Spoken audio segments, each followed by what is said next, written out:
ఉపాధ్యాయులైన వేళ చాలా సంబరమైన రోజు.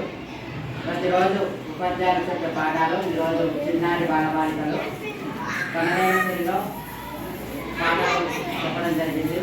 తినేలం మాడలు, నమూనాలు, చాటులు, విధంగా వస్తువులు ఉపయోగించుకొని ఈరోజు అద్భుతంగా పాఠాలు చెప్పారు. మాకందరూ కూడా చాలా సంతోషంగా ఉంది. భవిష్యత్తులో మీరందరూ ఇదే విధంగా కష్టపడితే ఉన్నత శిఖరాలకు ఎదుగుతారని మేము ఈరోజు మిమ్మల్ని చూసి అనుకున్నాం మనసులో.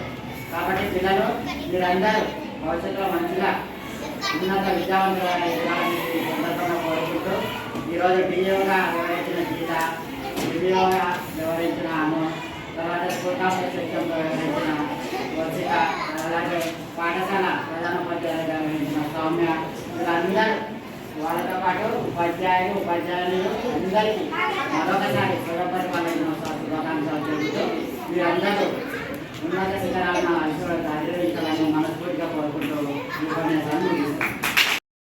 ఈ స్వయం పరిపాలన దినోత్సవం ఉద్యాల ప్రాథమిక పాఠశాలలో ఇంత చక్కగా నిర్వహిస్తున్నారు కాబట్టి మరి ప్రోత్సహించిన తల్లిదండ్రులను ఉపాధ్యాయులను అభినందిస్తూ తల్లిదండ్రులతో కోరేది ఏంటంటే కూడా మొత్తం మన గ్రామంలో బడియుడు ఉన్న విద్యార్థులను అందరినీ కూడా ఇంత సుశిక్షితులైన ఉపాధ్యాయులు, మంచి ట్రైనింగ్ పొందిన ఉపాధ్యాయులు కావున మన ప్రభుత్వ పాఠశాలకి అందరిని తీసుకొని రావాలి. మా మీద పూర్తి నమ్మకం పెట్టండి.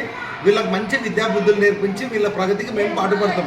వచ్చే విద్యా సంవత్సరంలో ఈ గ్రామంలో ఒక్క విద్యార్థిని కూడా ప్రైవేట్ పాఠశాలకు తీసుకుపోకుండా చర్యలు తీసుకోవాలని తల్లిదండ్రులు ప్రత్యేకంగా కోరుతున్నాం.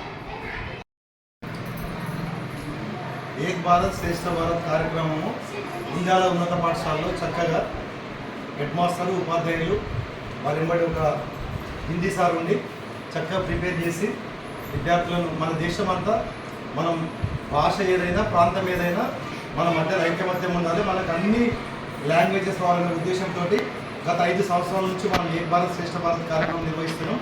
కాబట్టి ఈ పాఠశాల వాళ్ళందరినీ కూడా ప్రత్యేకంగా హిందీ సార్ను అభినందిస్తున్నాం.